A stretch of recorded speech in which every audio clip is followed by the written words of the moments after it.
What is happening, guys? This is Logan Robinson from Hear the Spear, presented to you by Noel Game Day. We are here on this wonderful, beautiful Monday evening. We haven't done one of these in a good while. We didn't get to record last Thursday. All the guys were a little busy. It was a busy week last week, so now we're jumping over to Monday. Got a lot to talk about tonight. Packed one. Tons of stuff going on.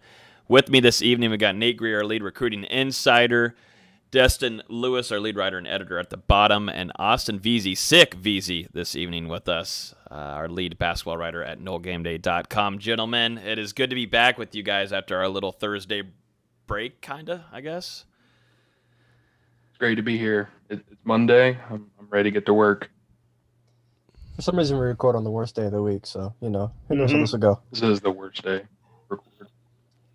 Yeah, if we got to we're getting Dustin a new mic. Everybody remind me to do that so when we can hear his full sentences, I promise I'll do it. He has a new job now, so you should be able to go ahead and nut up for a microphone on Amazon. I'll just speak up louder, but I haven't got my first paycheck yet, so. What are they doing? They're holding out. Until that comes in, there will be no new mic. They've got you messed up, man. You sure you got the job? I think so. No one really talked to me today, so I might have got fired, and I don't even know, but we'll see. I wouldn't talk to you either, so. No, probably a good decision on their part. I would definitely ruin their Monday. Nate, look at the what's going on here? Like, the chain is out. Are we celebrating something? Like, what? The chain? We're showing off a little bit here? Not my grandfather's dog chain. Okay. No, I'm looking at the other chain. God. Well, I can't see. We can't see that through Zoom. Jeez. Why even comment on it? Don't make me look bad. Don't be a hater, man. I'm not being a hater.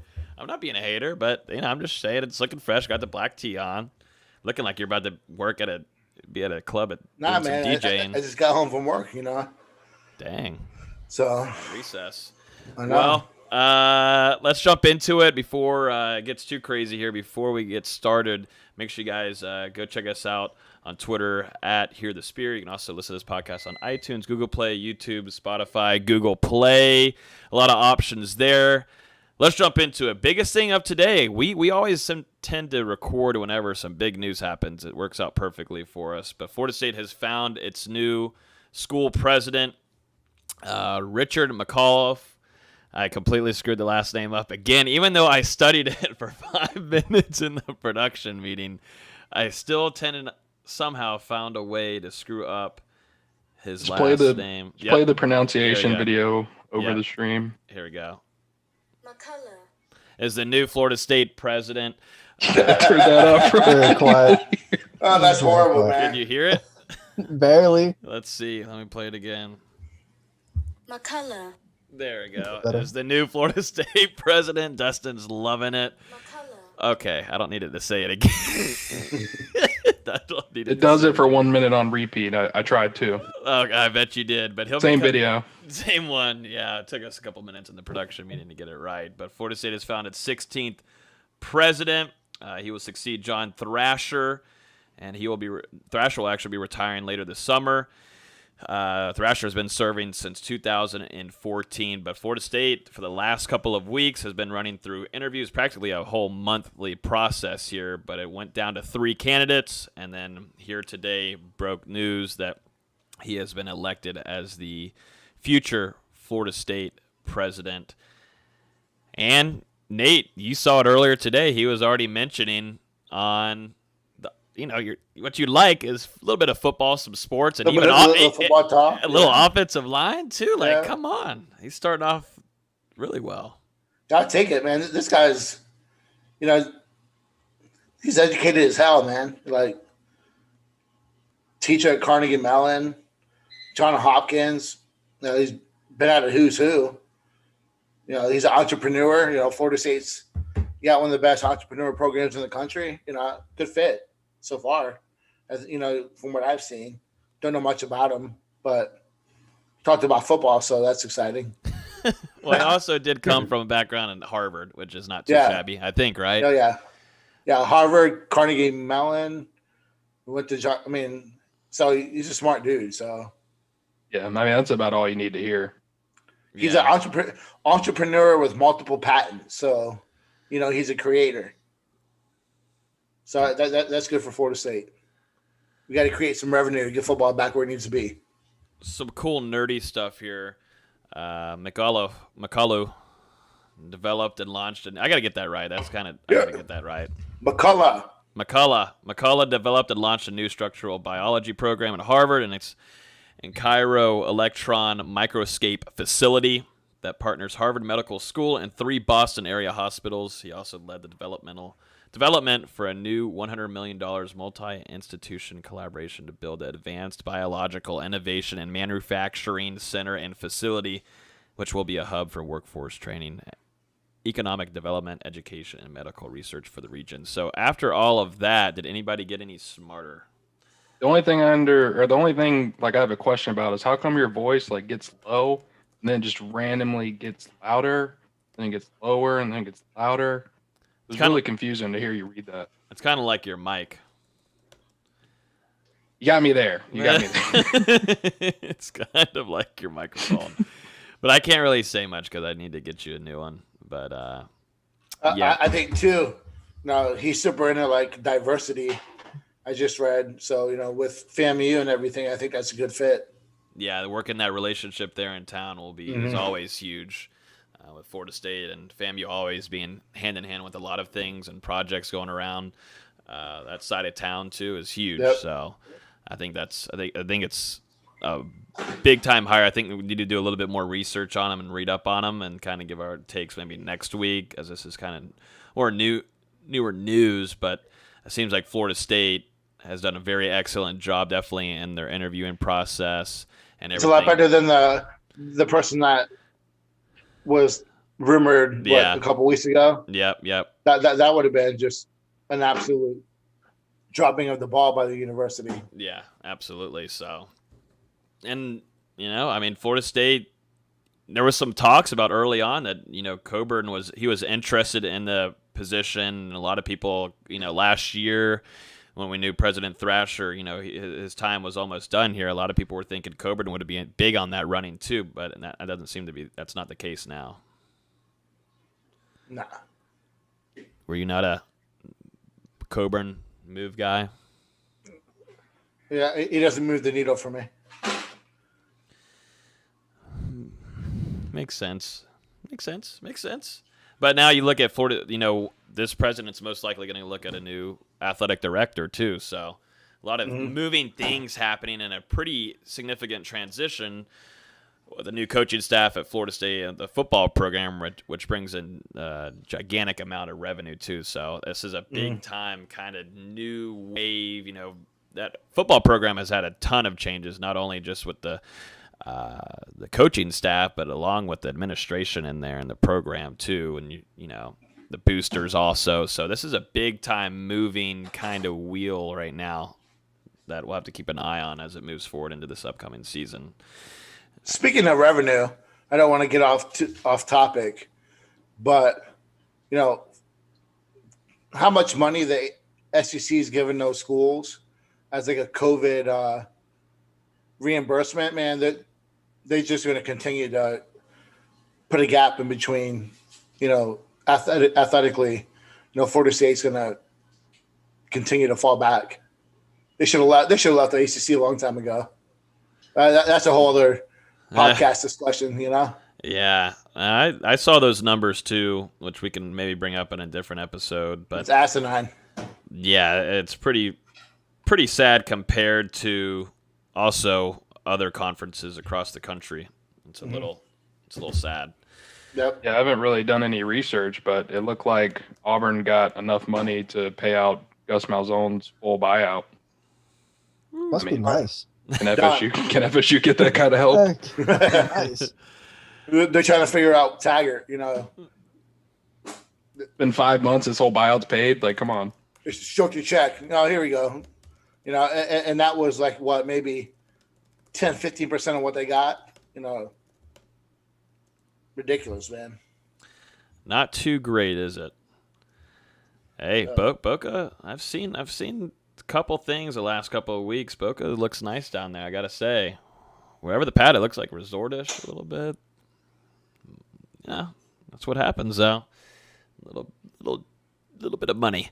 Anyways, let's jump on to the biggest thing of the week. I don't know if anybody saw this, if you live under a rock, but man, oh man, what a crazy last, 5-6 days it has been on Twitter, Facebook, Instagram, everywhere. Hashtag Cain Madden to tally has been blowing up. We haven't even really got a chance to talk about it or speak on it, but this is a big-time offensive lineman from Marshall, Cain Madden. He is going into practically his 6th year in college. He's leaving Marshall. He wants to go play somewhere else. Very, very talented offensive line. All-American. Is ranked as one of the top, I believe, 32, 35 players returning next season in college football overall. Obviously, a big-time NFL potential here for him to go as a right guard. A lot of stuff going on. So I don't know where we can start to unpack this one. We can kind of start off a little bit with, right away I was hearing things that Florida State was most certainly getting in contact with Cain Madden right off the jump. That morning, Florida State was already getting in touch with, I believe, 2 phone calls that day. The rest of that kind of info you guys can find inside of our Discord. You can just go to patreon.com/NoGameDay and it'll get you guys set up. But Florida State is heavily after Cain Madden, and it seems like, right now, Florida State is in a really good position. Go ahead, Dustin. You go first. My mic's on mute. But yeah, like you said, Cain Madden, obviously, anytime a talented offensive lineman hits the portal, Florida State is going to reach out and do their due diligence. And, at this point, it feels like that interest has been reciprocated. There's a lot of interest on Madden's end. And, I mean, man, he's good. A former walk-on. He started 31 games in his Marshall career, played in 48. So he's got a ton of experience at this level. And I got a chance to sit down earlier and just, kind of watch some film. I actually still have it pulled up. It was the Marshall versus Rice game. I just want to get a feel for, kind of how he played. And I don't know if it's their blocking scheme or what, but it feels like on run plays, this guy is always getting to the second level and putting a body on a linebacker or somebody else out there. He's really good coming up and double team and putting a guy on their back. He's solid in pass blocking. I believe he didn't give up a sack the entire season. So, I mean, this would be a huge get for Florida State to kind of shore up that offensive line, which, as everyone knows, has really been a weakness over the past half decade or so. There's some people who are hot and cold on this move. Being a Marshall guy, a 6-year guy, if he was an All-American, all those starts, why did he not test the league? So, there's some questions about that for some people that are, Florida State fans are either really love it or they completely despise it. There's really hardly anyone that's in between. So you have, the camp on the left, that's, this guy is a 6-year guy. Couldn't go pro, thinks he can try at bigger schools and fall on his face, where you have the other side that, here's a guy with nearly 40 starts and an All-American type season last year, shores up an offensive line while he's at guard. Yeah, guard is not the number one need for Florida State, but when you can bring in two guards, if you look at, Gibbons. Maybe kicking Taylor back out to tackle like he played a little bit last year, or maybe that's what they want. I don't necessarily think they're done.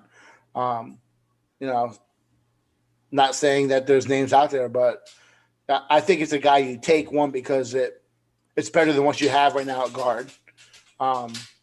The guy's experienced. He has decent film. He's played decent competition. And for right now, for the status of the offensive line for Florida State the last 5 years, you can't turn away guys who are All-American caliber players, irregardless if they come from Louisiana Tech, Marshall, Alabama, Notre Dame. It doesn't matter. No. You have to continue to raise that floor of the room and continue to push guys who you don't want to play, that God forbid something happens and there's injuries that you have to play because you have no depth. At worst, you have depth, but let's not kid ourselves. It's a guy that will come in and start right away and shore up even an offensive line that continues to get better in the offseason with guys that have been added to the roster. So I think that it is a quality take, a quality move if it does, unfold like it seems to be unfolding. Let's not kid ourselves. I don't think some of these schools will be after him if he's not worth the effort or worth the attention. And to your point about not being done yet, we just saw Chaz Neal enter the portal, Yep. which, whether that signals someone else coming in or, Florida State's definitely still looking. Right now on paper, if you land Madden, the starting 5 offensive lines, honestly, not bad. No. It'd be the best at least since 2013. And I don't think that's much of an argument. I go 2014. 2014 wasn't bad. 2014 was really good when Irving moved to center. Yeah. Yeah. I think that offensive line took that next step, when he moved inside. Yeah. But yeah, and I don't think he's going to be I don't think Neal's going to be the last lineman to leave. There's a couple other names that are being floated around. So you have to shore that depth back up. So, it's a guy with multiple starts, played at All-American caliber. It doesn't matter if he's 6'3". Take the take, and he's going to start if he comes. Oh, yeah. Yeah, I was saying I didn't really – this has been one of the first times where I don't see a lot of FSU fans complaining about taking a guard in this position because I like – It's more on some of these on these websites. Yeah, and I mean, we all know how that business goes. Got to get your clicks, but I mean, Florida State will take that any day of the week to bring in an All-American offensive lineman. I mean, let's be honest, any day, and it completely. I mean, wherever he wants to go, he will play. I mean, he's got so much experience, and I think I mean, how do you build this offensive line? You think, Dulu? I know we've been kind of talking about it inside of the Discord, but I just put out here on Twitter. How do you think Florida State builds this offensive line if Cain Madden indeed decides to pick Florida State, because he is wanting to make a visit pretty early on in June? Yeah, I mean, to me, just kind of making a prediction, I guess, on that starting 5, I would have Devontae Love-Taylor, the left to right, Devontae Love-Taylor at left tackle, Dylan Gibbons at left guard, Bree Smith at center, Madden at right guard, and then Robert Scott at right tackle. So, I mean, I don't know if anyone disagrees with me, but, to have that as your starting 5, that means you get to bring a guy who was in the starting rotation day 1 last year and Darius Washington, as well as Lucas. You get to bring both of those guys off the bench. That's quality depth to have. Brady Scott obviously has played some in his career. Fabian Johnson, Thomas Schrader. So you get those guys as your starting 5, and then, that makes the depth behind them. There's some quality guys. I wouldn't mind seeing Robert Scott at left tackle. I think you look at that and maybe like camp and see what that looks like, because he had a really good freshman season. And what happens if a guy like Lloyd Willis takes the next step, or Robert Orr comes in as advertised and can play as a freshman? I think there's, I do think that Taylor and Scott are your tackles probably. I would like to see what Scott looks like at left tackle. And I'm not even counting out a little bit of Dante Lucas if that progression is made mentally more than anything. I think there's a lot of – I think if mentally up there is switched around and there's, like I said, some progress, true progress, then I think there's some potential for him too, where at least you're building a good depth mark there. I mean, I think it's going to be when we get to fall camp, we won't know what's going on, because I think a lot of guys are going to be put in some different places, and Atkins is going to test out a few guys and where they might go that fit the best. But that's going to be that's going to be a pretty interesting job for him alone, because he's getting, a good depth, and he's got talent. He's got experienced guys. You're bringing in Gibbons, who's played in big-time games. He's been to the college football playoffs. And you're bringing in, if it were to be Cain Madden, you're bringing in a very experienced guy. and it has a potential to be going into the league and get drafted as offensive lineman, which, Florida State hasn't said that in years. So there's a lot of building. It's like he's like playing Minecraft. He's gonna have to play around and build it a little bit. I think Gibbons gets a look at tackle also. I'm not quite sure if he's, locked in as a guard. I think they look at him as a tackle. It's a good problem to have, though. Yep. We have more depth than we've had since who knows when. Even that 2013 team or 2014, there wasn't a ton of depth behind them. We just got really lucky with injuries. If one of those guys goes down, it's pretty bleak behind them. Now there's depth with, like you mentioned, with Lucas has started a ton of games. Johnson started games. Scott started games. That's not a bad problem to have. Is actually having bodies up front. Yeah, that's one thing I was going to say. Those guys you just mentioned, the last year, 2 years, 3 years, those guys have been your starters, and now you've brought in better players, and they're going to be your depth. So, I think that just shows to the progression that this room has made so far under Coach Atkins and Coach Norvell. We've got a few questions here at the end that we're going to go through. So, and there's a little bit of Cain Madden in there also, so we'll continue to speak on him. But if you guys want to stay with the latest, Dustin Lewis has already put in a prediction. How many days ago on Cain Madden? Uh, How many days? Yeah. It's been a good amount of days. You can go back and look. It was Friday, right? It was Thursday Woo! that I put it in. It was a quick prediction, but still sticking with it, right? Yeah. Feeling pretty good. The CBs are following this time. Nah.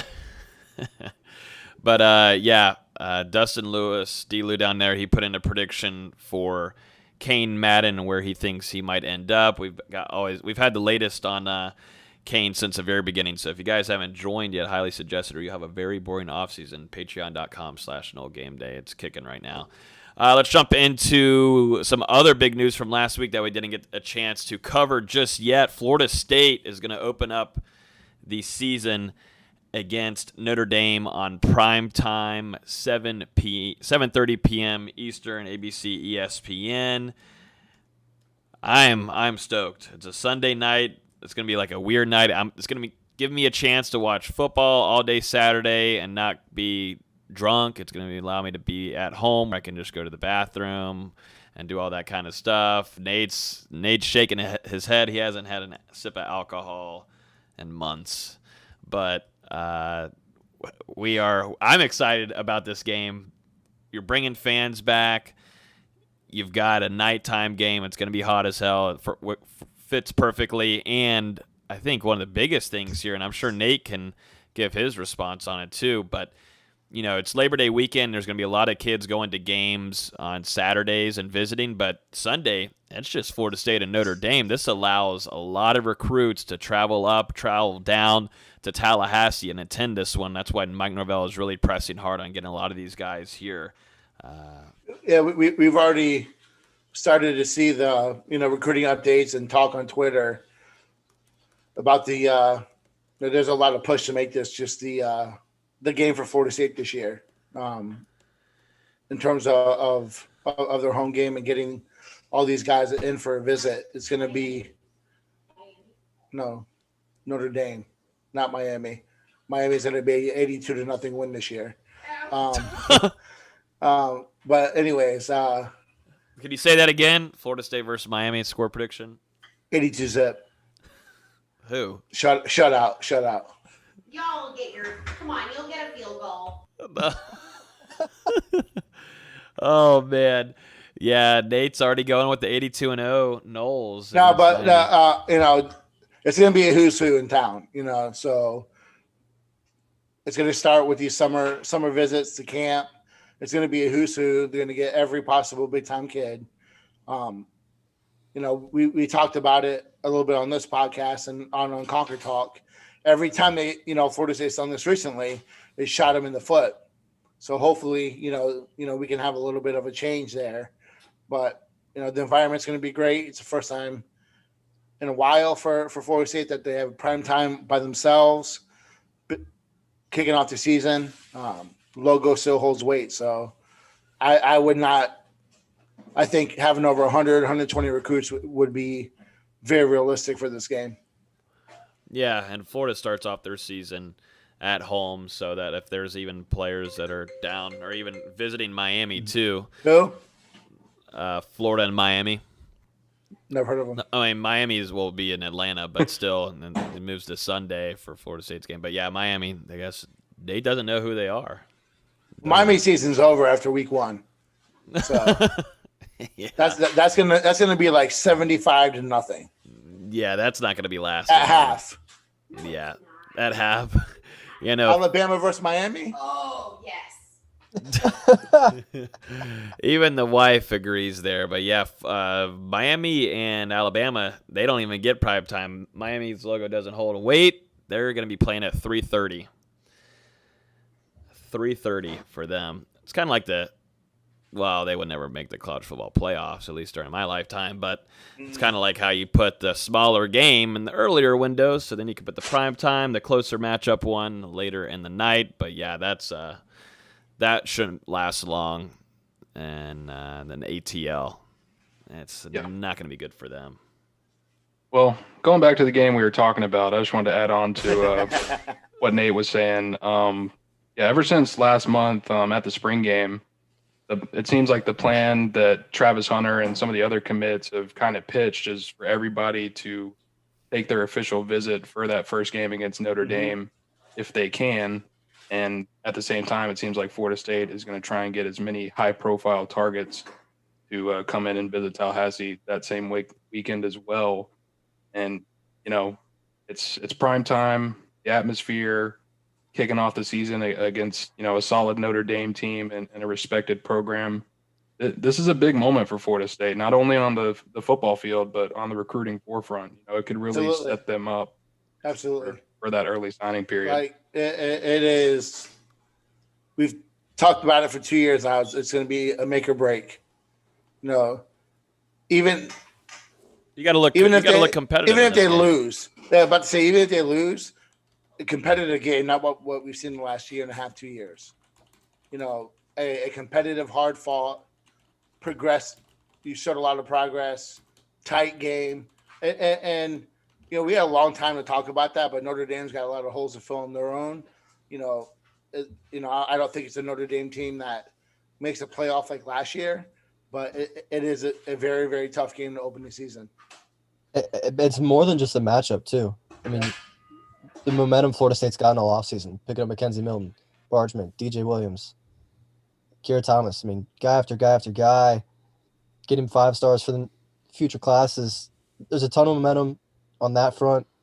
Florida State fans are excited again, and you have to think with only 25% capacity to last year, there's a lot of fans who couldn't make games last year that go, oh, this is Notre Dame. It's prime time. We haven't been in 2 years. Let's go to a game. Mm-hmm. It's gonna be such a vibe. People are gonna be going crazy all game. And I'm excited for it. I think a lot of people are really, really excited for this game. I fully expect Virginia Tech, type pregame, atmosphere. I do too. Just off the chain. So just like quick question. Do you guys think going back to, now having a full capacity stadium and, probably tens of thousands of more fans in the stands this season, how does that affect a road team in their first game like Notre Dame? Last season they didn't play in front of that large of a crowd. Now they're going into a hostile environment, potentially sold out 80,000 fans. Is that something they have to think about? I think if you are returning like a Tommy Reese who's been there and been in big games, probably not too much, but they're going to have a new quarterback, and they're replacing a lot up front, and they're replacing quite a few pieces on defense. So, I don't think necessarily I think, yes, it's going to impact them, especially on offense, being that that's your first game. But I think they're still, as a whole, they the last few years they've been in a lot of big games. So now it's going to see how they do actually when it's their shot. So it's different when you come in and you're a sub and you're not relied upon all the time. But when you're the starter, and now you play more of a role. Your mess ups are even that more of a hit to the team. So I'm excited for it. As a fan, wanting to get back to some basics, get back to the college football, but I'm also excited to see what happens. There's a lot of positive mojo, like Austin said. There's some good, solid work coming out of spring and going into summer workouts and stuff. So can they put it together? They haven't done that since 2015, 16, really. And I think it'd be a stretch to even include those years. And not even just including spring and summer. Just look how we closed last season when we had that 2-week COVID break. It looked pretty good against Duke. Yeah. Just getting a full offseason in a system for these players is going to be huge. Yeah, like offensively, they looked phenomenal. Yeah, so a full offseason where they could develop, learn the playbook better. Mm-hmm. And now you have some real talent across the whole offense. There's real reason to have positive vibes about this team. Yeah. All we've talked about is if they can shore up the offensive line, if the offensive line can step up, and they've addressed those concerns. They bring in a Parchment as a wide receiver 1. They have a really, I think, solid backfield. They had McLean surprised a lot in spring, and you have Destin Hill coming in. There's a lot to be excited about, but my excitement is definitely going to be tempered.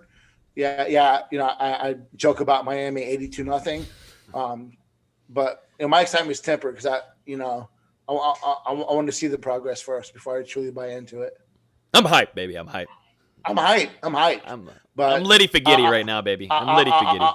I'm also realistic and scorned. Absolutely. Oh, we've all been through it. I think that's every FSU fan when they're walking inside of the stadium. They're gonna be kind of just like, "Whoo, boy, please just give me a game going into the fourth quarter." They'd kill for a game going into the fourth quarter. So last time I was in Doak for a real football game, not counting the spring game, was when we lost to Florida. What was it, 41-17? Yeah, or whatever it was. Mm-hmm. Like that's my last. They quit that game, man. Yeah, that's my last memory of Doak. Yeah. So to walk in to a completely different environment, I'm ready to see it.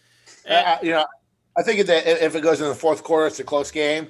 I think Doak's going to be just off the chain.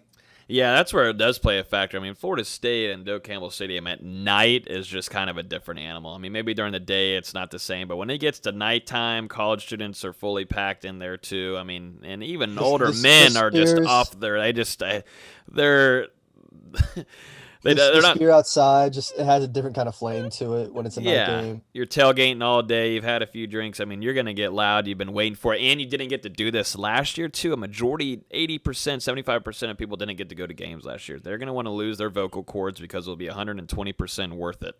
It's going to be wild, like Nate said. And it can, the crazy thing is wait until, Florida State does have that fourth quarter situation and, Doak is able to play an effect on it. The fan base is able to be loud, and defense is able to make a big stop. And you just got it's all kind of dreaming things a little bit, but that's just goes huge into displaying and advertising what Mike Norvell has been doing this entire offseason. He's had a wonderful offseason for the circumstances that he has been in, without having recruits being able to come visit, being able to take this game down to the wire, or whichever, could be big time momentum on the recruiting front, which is very scary. We've talked about it, Nate. It's very scary if Florida State is able to compete at a high caliber with the recruiting edge that they're on right now. What I was about to say, that, let's not get it twisted. Recruits don't look at it like fans do, like we do. Like the W's and L's. They look at the environment. They look at how they fit in the offense. They look at, is there progress? If Doak is electric and FSU keeps it close or wins, you really have to consider. I don't care what you say. Florida State is gaining a lot of momentum on the recruiting front. If they go on and pull that game off, if they win in front of 120. Top flight, top of the board, whoever's in town.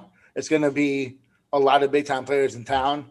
They're going to put their hat in the game for an awesome class, because we're already hearing about names here and there that are really buying into what Norvell is doing, and if they really start to see it's going to be spooky hours for a lot of people.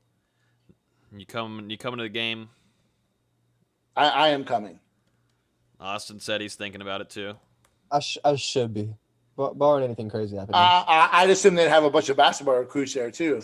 Yeah, so the way basketball does recruiting is they always set it up around football games, just so they. Yeah, I'd imagine they would use that as it's going to be a great environment. I'm trying to think, like for the past, like Pat Williams came, it was for a football game. Mm-hmm. But most of the big time guys, they'll try and bring it in for a football game as well, just so they can see, part of campus life. They consider football games part of campus life, which I think is kind of fun. Yeah, I bet. I always see them on Langford, or not Langford. Yeah, it's Langford Green. Yeah, I see them eating there. We always have a tailgate. Tailgate. Yep. On the green. Let's not kid ourselves. Florida State's got work to do to catch up back up to Clemson, but a win. The in-state schools will have to be very nervous about not taking the opportunity while Florida State's been down. Mm-hmm. Yep, I agree. I'm excited for it though. Might have to do a little tailgate situation. I don't know. I told Nate he's gonna do a little keg stand. No, I told you I don't do keg stands, but flip cup, lob and shoot, beer pong. What? You want that smoke? You're not winning that. You're not winning that. I've been to one tailgate with you, and we just sat there and talked. I didn't see you playing anything. I didn't drink. What were you sipping on? I was sipping on Dr. Pepper and water. Where are you going? Oh man! All right, we'll see. That's okay. I'll put Dust. Then I was gonna say Austin, but he ain't drinking. I need someone to drink with me. I'll shoot if you drink. Is that fair? Well, we can do 2v2s. I'll let a sober guy play with me. And then you get Dustin. Then Nate and Dustin versus me and Austin on beer pong, September 5th at 4 p.m. on the dot. Maybe. So you'll name a time to play us in beer pong, but you won't name a time to race low. So. Nah, he's too scared. We're gonna get to that, and that has already been addressed numerous times. He's supposed to be on here with us, but he might be training to get ready for that race. I don't know. He's doing a lot of training lately. He must be getting ready for my race. I'm fine. I'm in shape. I'm ready to go. But let's jump into some quick Q&As real quick before Your hairline isn't. What'd you say? What'd he say? Your hairline's not in shape. My hairline's not in shape, man. Come on now. I've had a long work day. You need to chill out. You're sick. We're lucky. You're lucky we let you on here. You can get us sick. Just like Dustin said earlier. I had to make the joke since Nate wasn't going to say it. My hairline looks good. I mean, it's just old now. Look at it, dude. Damn, look how good I look. You look like you just got out of a mob scene on HBO or something, Nate. With all those chains. No. Get ready to go back to recess. Are you performing tonight? Yeah. I got my booth set up ready to go. You hand out some Noel Game Day wristbands? I'm on the ones and twos, spinning Barney and Blue's Clues. Greatest hits. Oh, my goodness gracious. Help us all. Douchebag. Whoa, damn. All right, here we go. First question of the day. The elephant in the room. When does Cain Madden commit? When does Cain Madden commit? Does anybody have the crystal? Publicly? Public. When do you, or give your best guess, I think, here. Soon. That's helpful. June 7th at 2:37 p.m. June 7th. June 7th. Someone write it down. June 7th. So a Monday after the Logan Paul and Floyd Mayweather fight. See, that's the problem, that you actually know the date of that fight. What? I was thinking about going. It doesn't surprise me. Here, so You look like a Logan Paul fanboy. I'm not gonna lie. Yes. No. So yes. You should have seen him, bro. He was It was Jake So, Paul that rooting was for this man. It was Jake Paul that was fighting Dustin. You still don't Who understand. cares? These It's two the brothers. same person. Who cares? So he enters the portal. Florida State is one of the heavy pursuers. Florida State's name emerges. There's a lot of talk about it. Some people feel that Florida State's a favorite. About 3 days later, Crystal Ball start coming in after he announces that it's going to be his first visit. Let's see if he gets out of that first visit without it being publicly known that he's committing to Florida State. I'd be surprised if after that weekend if he visits anywhere else. Because doesn't the summer semester start soon, anyways? Mm-hmm. Like, if not the first week of June, the second week. So I think it's before. the. I think it's definitely gonna be before the 10th of June, in my opinion. Players start reporting June 1st. So what is it? Usually like a 2 to 3 day acclimation where they do, all their welcoming bullcrap. They don't go right into school. It's usually like that Friday or whatever they go, and it's a weekend, and they start on that Monday. So Yeah. Mm-hmm. Yeah. Another question here. This is live here from Dylan Davis. Asks two things here. How is the defense looking for this upcoming season? Also, where will they play Jordan Travis if they don't start him at quarterback? So first question, how's the defense looking for the upcoming season? This is a big question mark for me heading if I'm going to the stands. I'm questioning, looking at how the defense looked last year and where some players were designed to be put at, a.k.a. Amari Gainer and end zone packages. There's a lot of question marks where I'm hoping that a spring helps this defense a lot in Adam Fuller, Coach Marv, et cetera, those position groups, those coaches, because I think that coaching staff didn't particularly know who to put where. I don't think they had a lot of time to have true competition. A spring plays a big role in this. So I think you're going to see an improvement on defense, but it's going to take a minute, if that makes any sense, because they're still trying to figure out who fits where. We didn't get to see Miko Dotson, who I think is one of the top corners for FSU. We didn't get to see him perform during the spring. He was walking around fine, and just didn't get to see him compete. Brownlee's out there. So I think there's a lot of question marks. You got to figure out who are your two starting corners. And Jerrion Jones, who a lot of people, he wasn't healthy for majority of last season.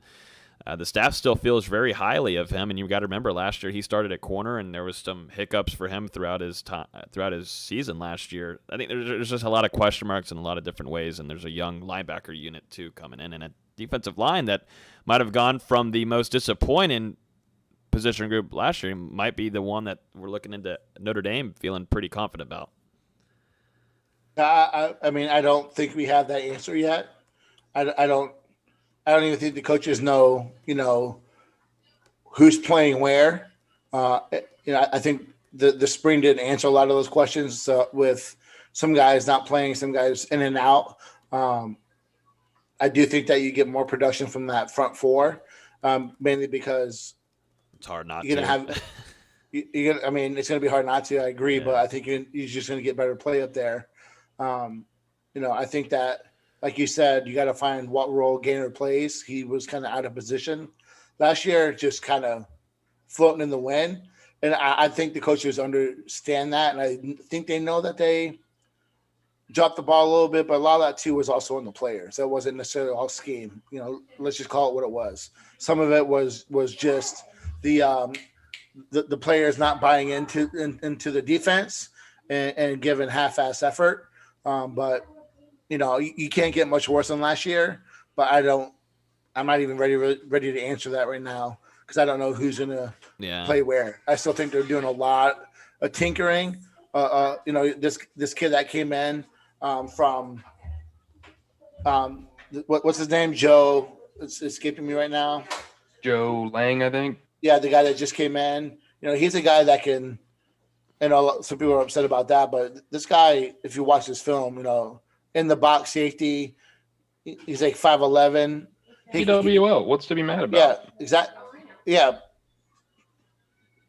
because people got to complain. But he's again a guy that has in-game experience and playing box, can play special teams.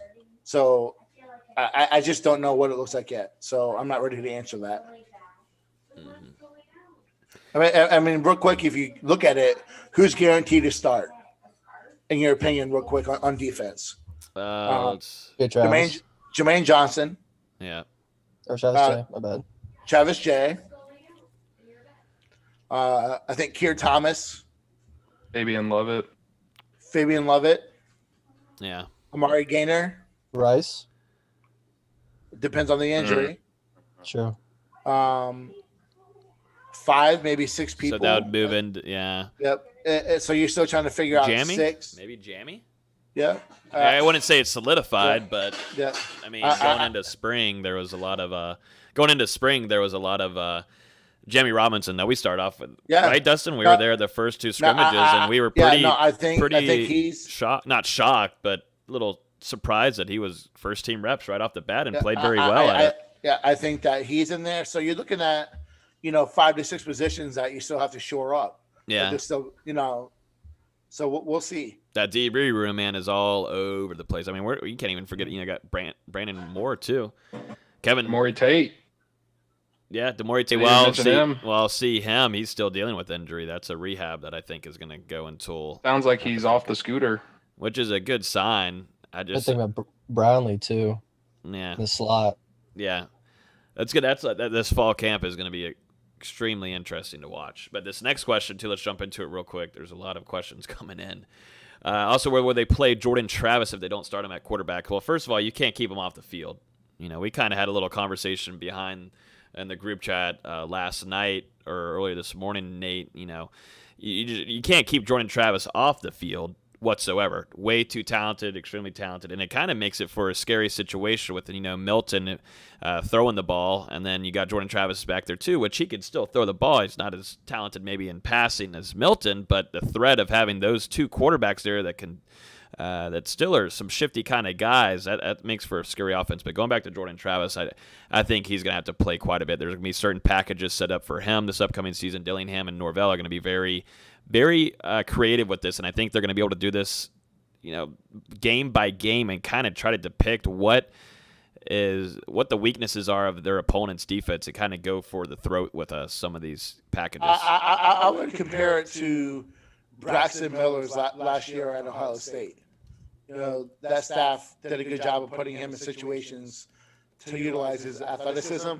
Whether it was, a lot of it was running, but, they also use him, in the slot, catching the ball, allowed him to get into space. So, I'm sure there's going to be packages where he's a wildcat quarterback.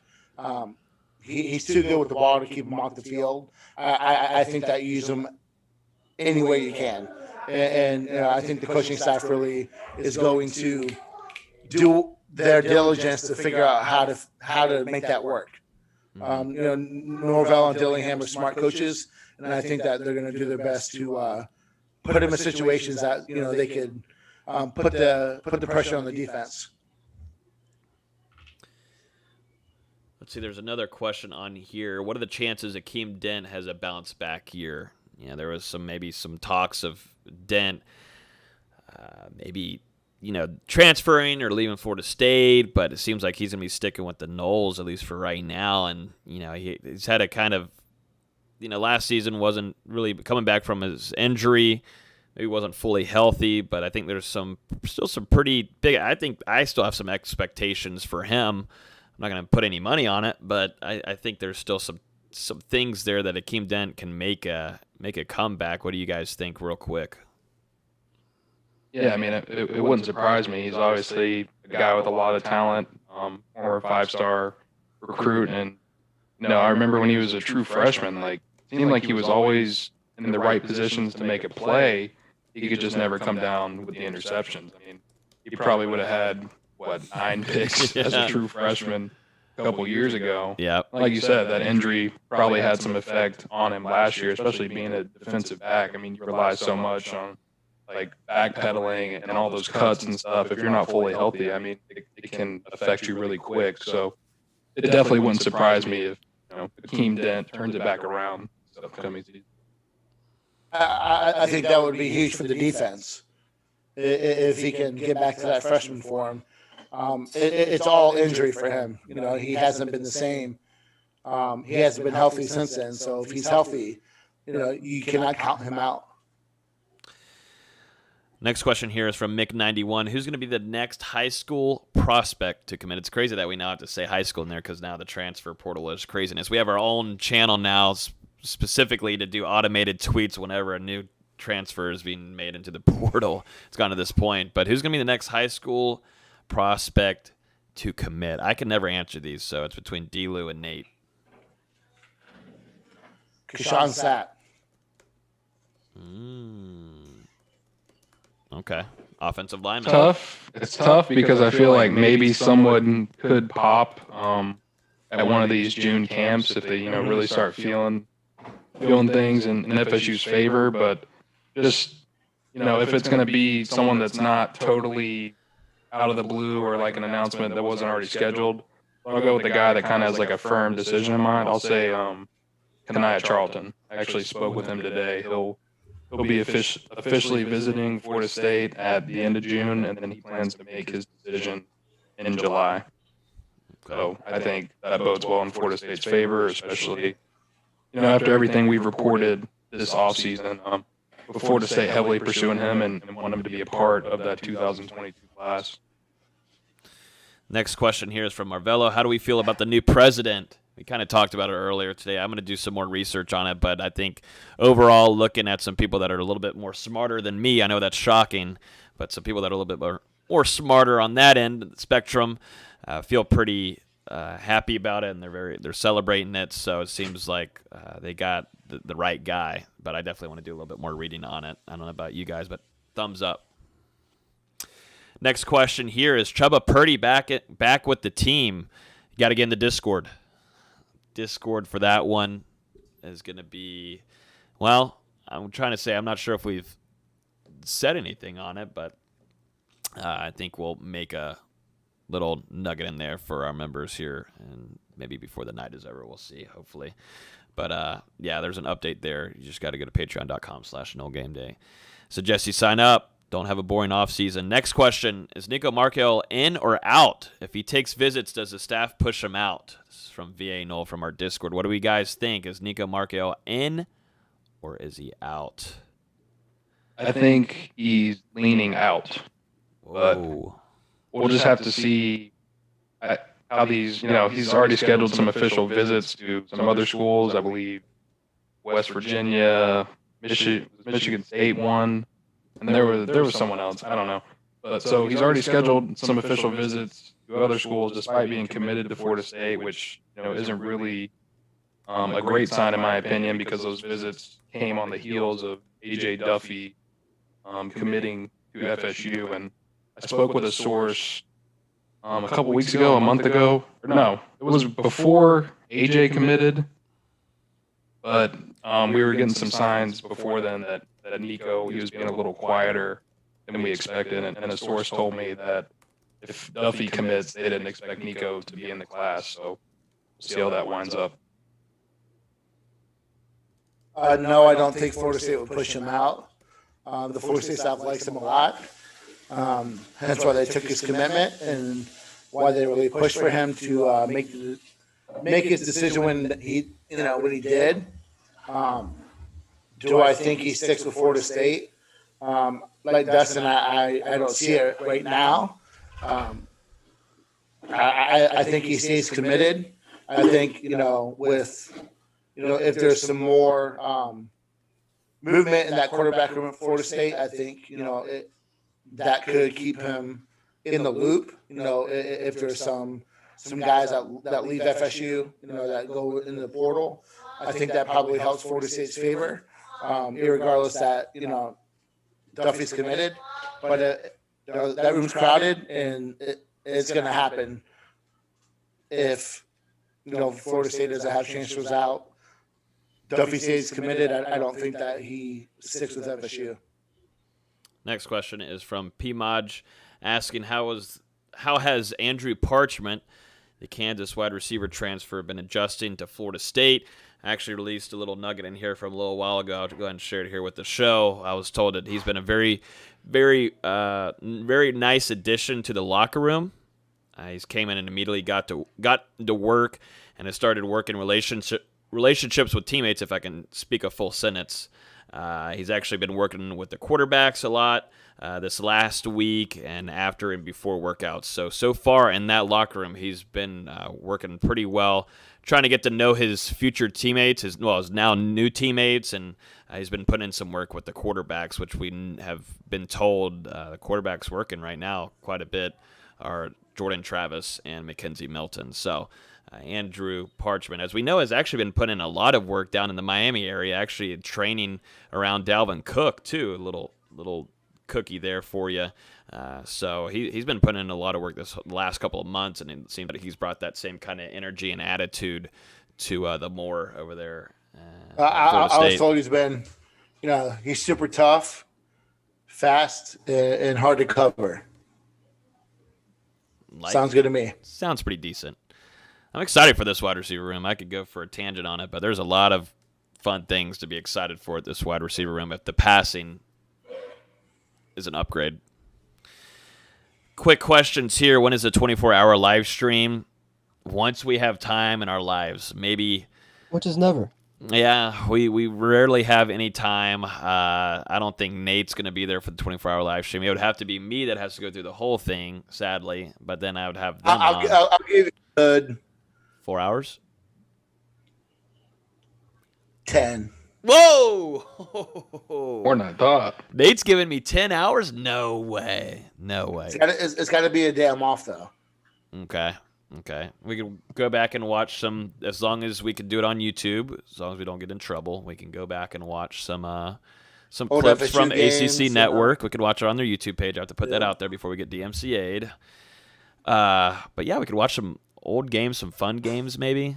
That'd be fun. But yeah, we're going to figure out a way to do the 24-hour live stream. We can watch some not fun games. Yeah, that is true. If we reach like a certain donation limit, we have to watch a Virginia Tech game. Nah, if we reach 500, yeah, 500. We're not watching that game. That seems like a not so fun game. We'll watch like the Wake Forest 2006 game. Yeah, I'd rather watch that because it led to FSU's resurgence. Mm-hmm. What about the Boise State game? Yeah, I'd watch that game because we can make fun of Dontavius Jackson not recovering the fumble. Next question, Marvello again. When is Logan going to race Los? Waiting on it. I've texted Los privately about this about a month and a half ago before we were going to Kenny Shaw's camp, and always ghosts the conversation there. Ghosts me every time. I don't think he wants it. He knows I've been working out. I've seen that he's been training. He's been training people, but I don't know if he's training. I don't know if he's training right now. He could be doing that right now. God be getting ready for the race, but we haven't set a time or date yet. I'd love to do it the weekend. Labor Day weekend would be fun to do it. I think it has to happen Labor Day weekend. I was thinking about doing it in the spring game, but I get ghosted every time. I don't know. We'll see what happens there, but it is going to happen. Next question, 2, last one. Why doesn't Dustin like pineapple from BGU? It's just too sour for me. Sour? What? Yeah, buy pineapple then. That shows you how much I eat it. What? Dustin doesn't eat a lot of fruits. Let's kind of be honest here. I eat apples. When's the last time you had a fruit? I eat today. Had an apple. Apple a day phenomenal. Keeps the doctor away, but how's that worked out? Pretty well because I've been without insurance for nearly the past year, and I've only had one surgery, so it worked out great. You have a job now. You have insurance. Get it together. Yeah, thank God.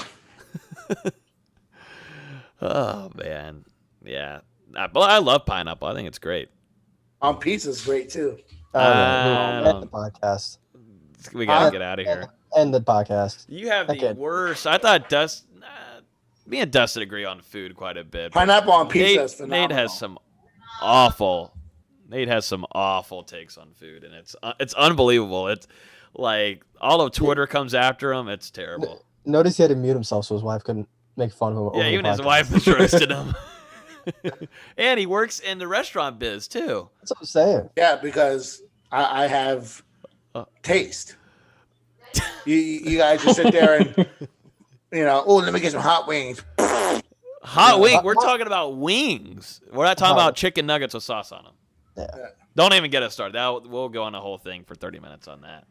That is ridiculous. All right, real quick, we're gonna finish this off. A little extra stuff here. A little extra to finish it off. We're not done yet, people. We didn't get to talk to y'all last week, so we're gonna keep it going here with some content. A lot of good topics we've had on here tonight, but the last one we're gonna go over is recruiting misses. So the biggest recruiting misses in the last decade. We're just gonna kind of conversate it here. We don't have any names jotted down on the list. We're all gonna give our own opinions. Nate's got his own list here. It's not on our doc. He's got his own doc going. But I put on Twitter. Oh yeah, you put on Twitter. Okay, start giving off some names here, and we'll see if we agree with you. So this is the biggest recruiting misses in the last 10 years for Florida State football. I had a tie for first. I had Charles Cross and Justin Fields. Okay. So Charles Cross was committed at one point, and Justin Fields was all but set to make that move until that whole – we know how that all went down. I think that's a very fair 1A, 1B. Okay. No, I think it is. I mean, the Justin Fields one is huge. I mean, the thing is, man, Jimbo had a chance with him, a pretty big chance. Not even a chance, but a pretty big chance if he really wanted to try. There, a lot of people don't know, but Fields was really close. Fields was close with Gaynor, Deontay Sheffield. Chance. Like, yeah. He was ready. Yeah. And then Florida State lays an egg against Bama, and Jimbo wanted to go ahead and start. Yep. And then the Christmas tree started getting left outside. Yep. The Christmas tree got left outside. Yeah. Number 2, I got Sam Howell. Okay. Yeah. That seems like a pretty good one.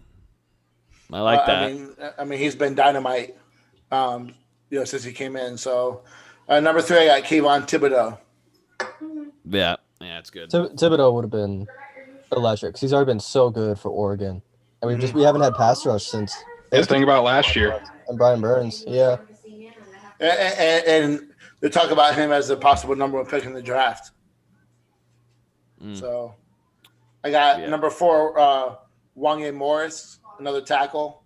Mm-hmm. Yeah. Committed. Yeah, I was about to say another commit. Yep. I got Aaron Lynch.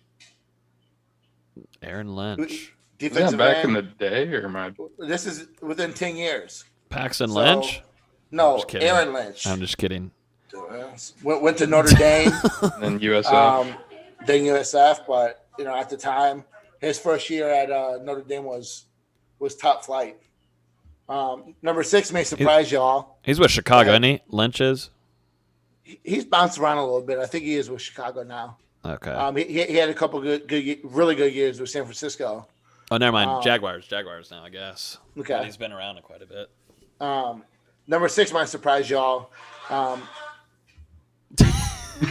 Date's got like a party cleaning. Yeah. We had a guy tweet us the other day and just went off on Nate. Nate. Yeah, you had to share the tweet. Listen, okay. Here we go. Right, so they got to bring in the topic. If you're upset about background noise, we can sit here and record podcasts and do it over and over and until we get it right, like a bunch of twats, like everyone else does, or it can be live. And I have kids. I have a family. I'm not going to mute my kids and my family just so you guys don't have background noise. I'm sorry. No, I'm right there. We get off of work and we come on here. We barely have a lot of time, and Nate just literally gets off of work and he comes right on with us. So sometimes we're just eating dinner, like I was just eating dinner. So sometimes there might be a little bit of noise. We try to do our best and mute it, but I think we will all survive. But let's continue with our list here before Nate kills somebody. So number 6, I have Israel Mukumu from South Carolina. That's a good one. Mukumu. Yeah. He used to be committed too. Yeah, he was committed, and he had a really good career in South Carolina. When you look at some of the struggles Florida State's had at safety, imagine him and Mr. Dean together in the backfield. That would have been nice. Yeah, no joke. I got Was it- Austin. Go ahead. I was gonna say, was it last year or the year before? Whenever he got like the 3 interceptions against Georgia. The year before. Then number 7, I have Austin Golson, another offensive lineman. Yeah. Again, he was committed, then up and decommits and chooses Auburn. Ole Miss, and then it's about Auburn. Hey, Nate, someone in the comments, Seymour Stacks says it gives the show culture.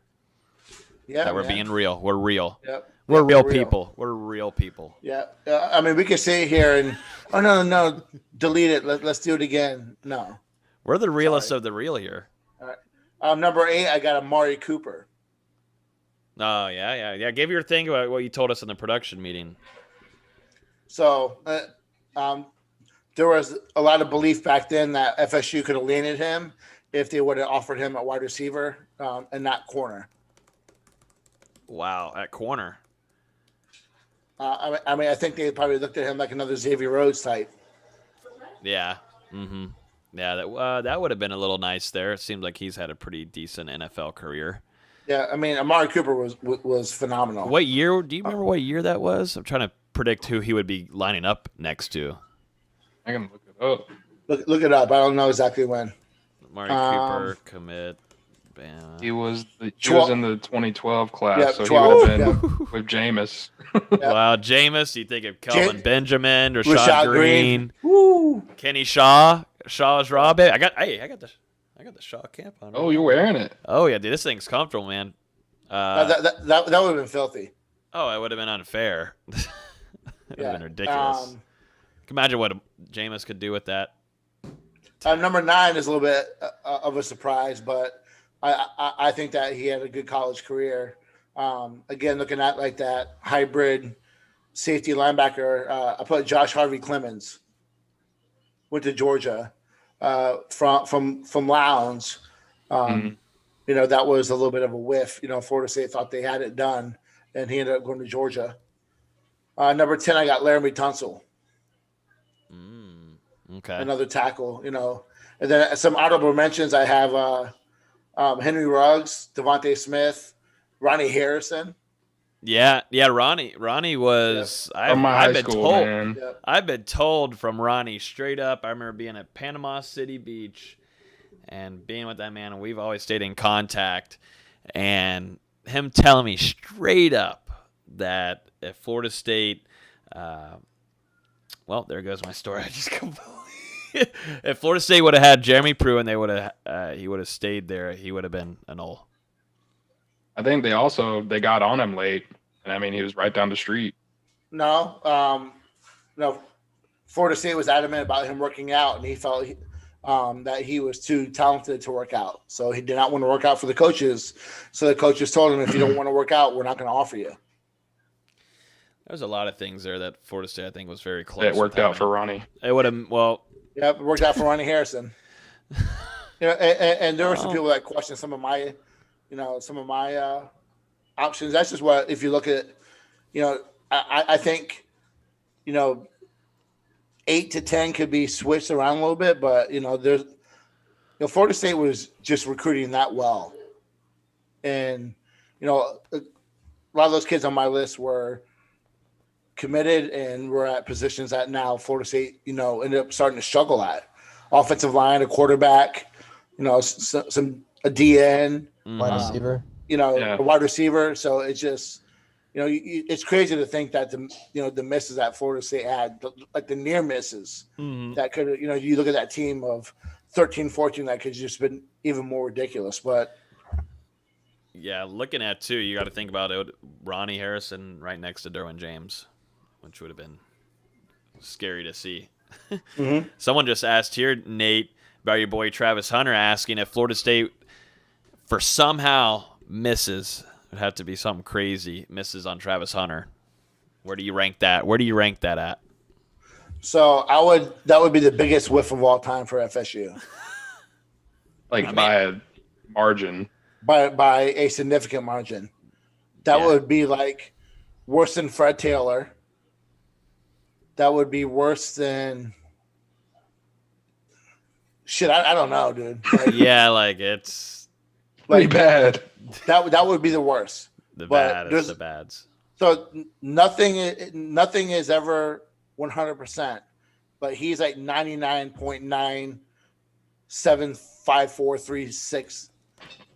99.97543639444% locked into Florida State. Did we write that down? Write it down, Yep. record it, put it on Twitter as If he- as a lead-in. I don't care what you say. You know, Florida State's got the guy who's the best player in the last 3 classes, firmly committed. Yeah. If But he doesn't He commit- commits. This is what we're putting out. It No, would if he be- doesn't commit, Nate's gonna NG logo tatted on him, a little small one, about the size of like a Okay. quarter. On Where your you get neck. no, don't need it on his neck, but he's gonna get an NG logo. I would never tattoo my neck, ever. All right, on your forehead. I'll tattoo it on my ass. The NG logo, damn. Yeah, Right where you going, shit. yeah. It's- you know. So I'll get a tattoo of NG if he does not Look. land up for the state. Okay. Right? Okay. And then- I and- personally don't want you to get that tattoo. No, I'm not worried about that. You know, he's no. I'm gonna go message him on Instagram and tell him I'll give him free Chick-fil-A if he commits. Well, No, we got to be no. able to hear your mic fully. Make sure your mic is fully when you ask him. Going through. No, I'm getting you a mic. I'm going to do it before I leave to Texas on Wednesday. I'm sending a mic to you. Yeah, we'll see. No, but you know that a would be free like mic. that would be epic.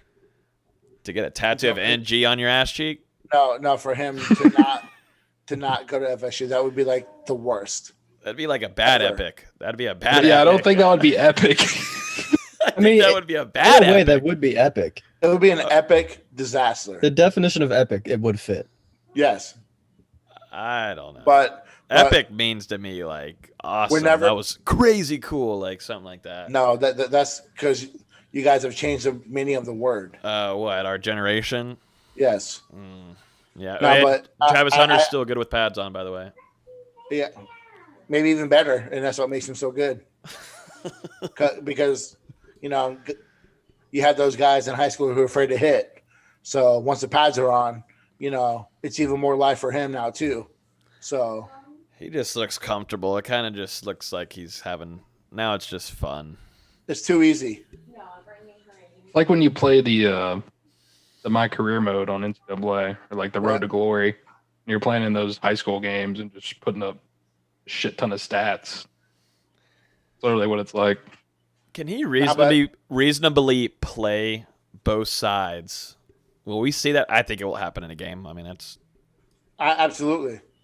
I mean, not full time, but he's No. certainly Yeah. going to get some snaps. yeah. So my opinion is different from other people. I think you play him at corner where he can play all the time. I think he shuts down half the field, and then you can still get him 20 snaps at wide receiver. You can still Yeah. get him the ball plenty of times, get him the ball, allow him to make plays on offense. But I just think that, I mean, either where he goes, he's going to be dynamite in college. I think versatility wise with him, you know, in the secondary, you know, I know, you know, you have a guy with his ball in his hands who just can change the scoreboard. I understand that, but it's also just as important to shut down half the field. Mm-hmm. You know, what does that do for a defense? You know, like a Jalen Ramsey, you know, you have that shut down half the field. You know, that changes the whole dynamic of a defense. Help save. That's how I games. look at it too. I mean, you know, but I always play defense coming up, so I always prefer defense. But I fully can understand when you see him on offense, you know, take a screen and just he hits his top gear within 3 steps and he's gone. You know, it's just I can understand both arguments. Yeah. I don't think there's. Going back to the topic though of biggest misses, the Athletic just Like, did- who else would you include? well, the Athletic just did a panel with a whole bunch of former coaches, and one of them was Bobby Bowden.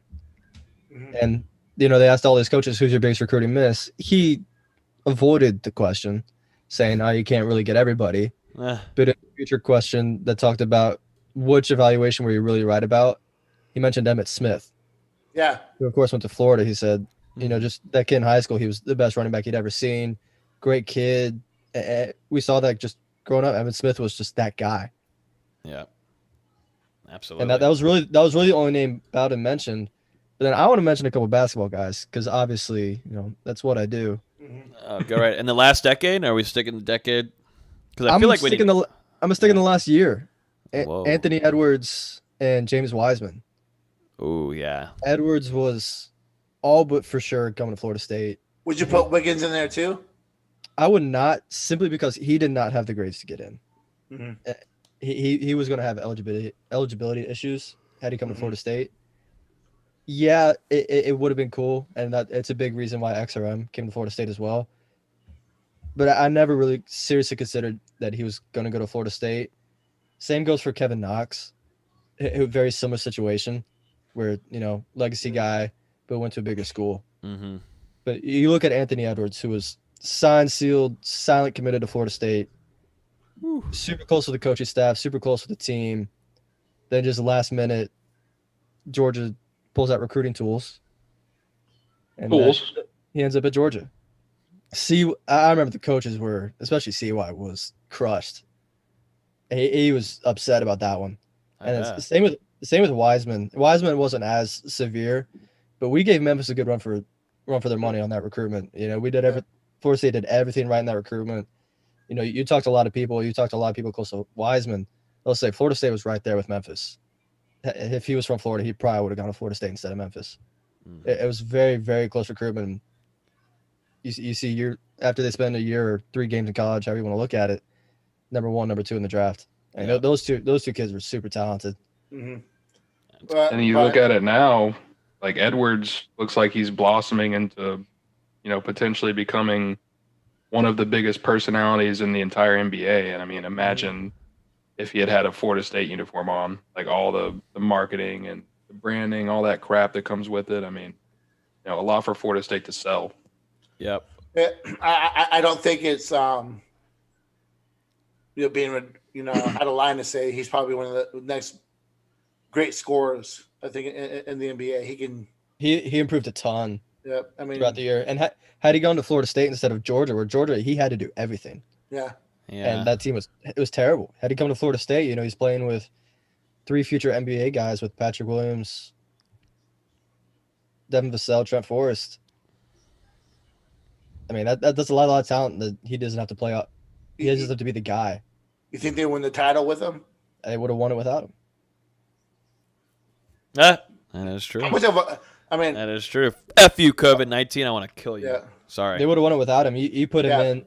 No, There's a little bit of tunnel vision with him that I don't know yeah. it would have fit in perfectly, but he's so talented. Yeah, I agree that team would have won it all, but I think with a guy who can take over a game as a scorer like he can, on top of everything else, I think that would have made Florida State just odds-on favorite. I mean, there's just so much wing depth. I mean, when you think of Trent, Devin, MJ, and you throw in Anthony Edwards, I mean, come on, Silly. That's insane. You got the souped-up Ferrari. You don't got the low-riding Ferrari. You got the SUV Ferrari. And not even 3 NBA players, 2 lottery picks. Pat Williams went 4th, just a couple picks after him. Mm-hmm. That would have been an insanely loaded team. That's crazy. Terrence Mann, someone put here, our guy Mendoza, always in here listening, said, I'm personally loving Mann's progression with the Clippers. If only they'd play him. More, way more.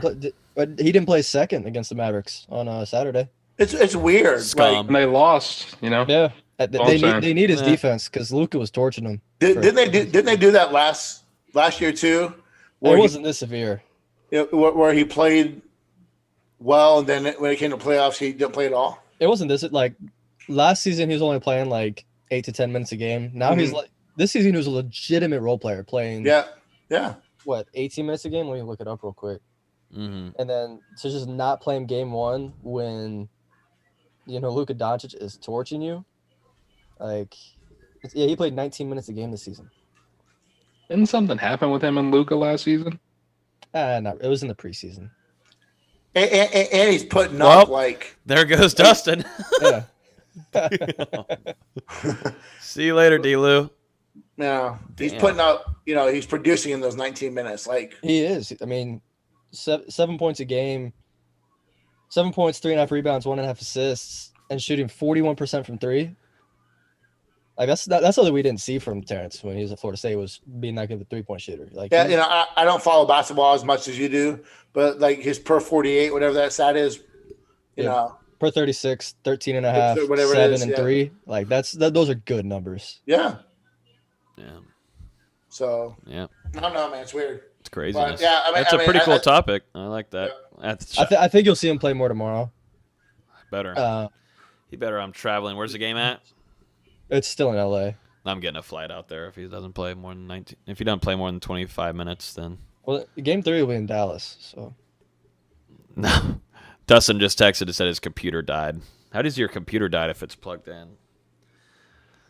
I don't understand. Or AKA the fiance saying, "It's time to get off." He said it's only gonna be an hour. Which. Oh my goodness gracious! Well, yeah, I think that's practically. This has been a very fun pod. Up, Dustin's coming back in. Oh, I guess his fiance let him come back. Wow, look how sweet that is. Fiance let him come back in. Let's see if he'll have something to say for himself. D-Lou. Yo. Nate said your fiance told you only got an hour on tonight. I didn't know my computer was that close to death. why is it not plugged in? Because it's like a long stretch. What? Ugh. I gotta like plug it in across the room, so it's like You have to a stretch. long while doing stretch. that? Like the cord is like You doing like a real split? tight. I don't know. I don't want to mess it up. He's got to get up, so it's hard.